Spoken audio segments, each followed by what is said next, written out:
Hey guys, welcome back to the channel. In today's episode, I'm going to do another Amazon Flex shift, and I'm just going to do a walkthrough on it and do some commentary at the same time. Here we are. We're at the Bella Vista delivery station here in Sydney, and here's our shift. It says go to start location.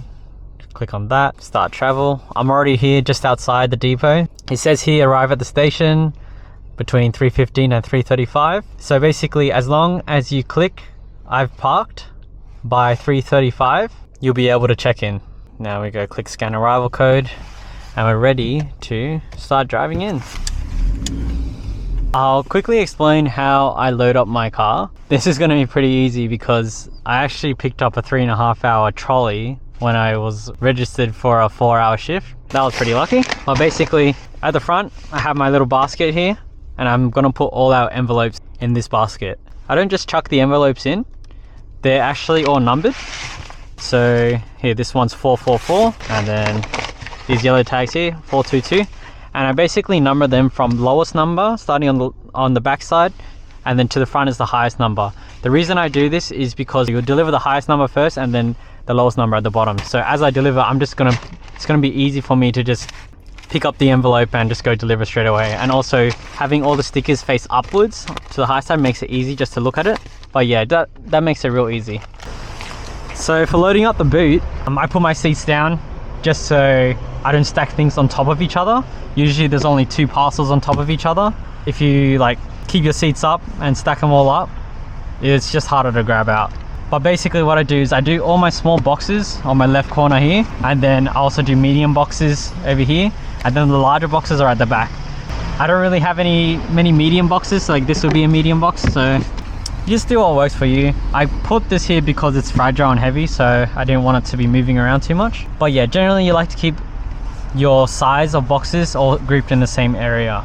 Another note, you can probably notice this box looks a bit different is a different color to these boxes. So these boxes will show up with a question mark and not say the size. And this one too, and the bottle of drinks, it will just show up as a question mark. So whenever you see the question mark, you can already tell, like, okay, that's going to be something that's weird. Otherwise, this box will be a large, just a normal standard large. This one will be normal medium, and this one will be a small.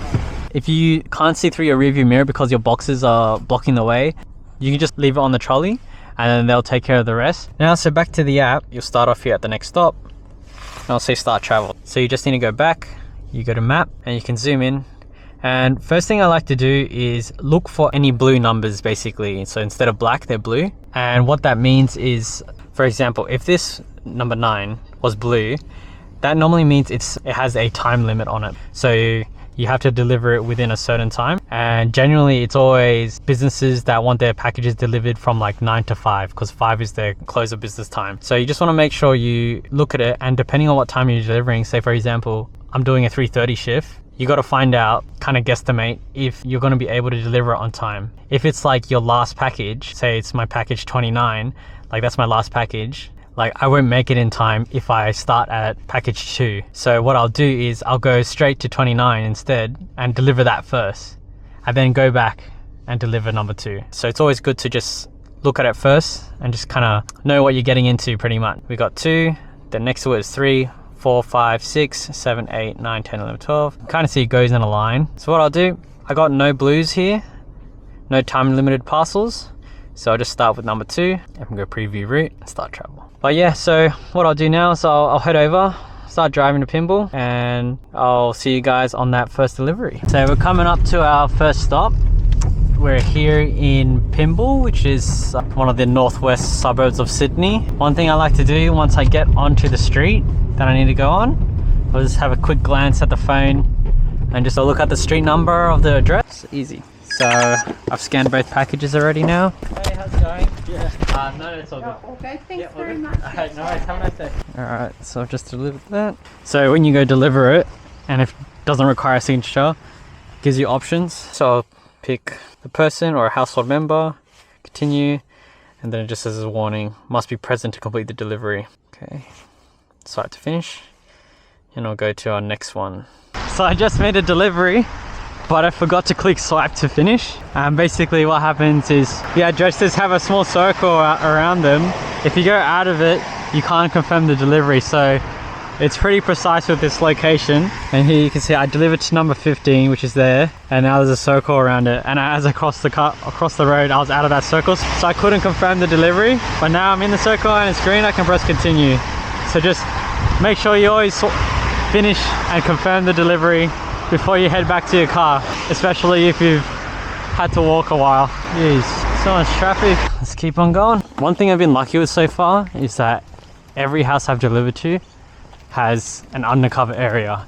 If it was pouring down rain and there's no undercover area, I wouldn't be able to deliver these. Also, another thing, if you've got a fly screen here, don't put the parcel there, otherwise they're just going to open it and knock it over. So just put it back a bit, especially if it's like a big heavy parcel. You would just lock the person in. So here the fly screen's already open, so I can just... Oh! So, you probably heard, a dog barked at me.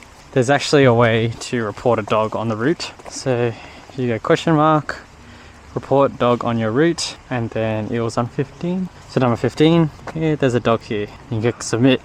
You can also say a dog has injured me or someone else. Power on. Alrighty, so we're coming up to our last delivery location.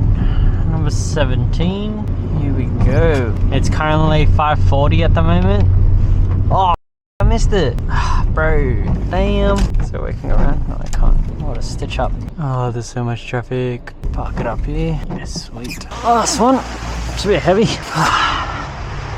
Alrighty, so that's done. So let's see what happens when we click swipe to finish. There we go. Comes up with a quick survey. Your voice matters. How easy or difficult was this last route? I'd say it was pretty easy.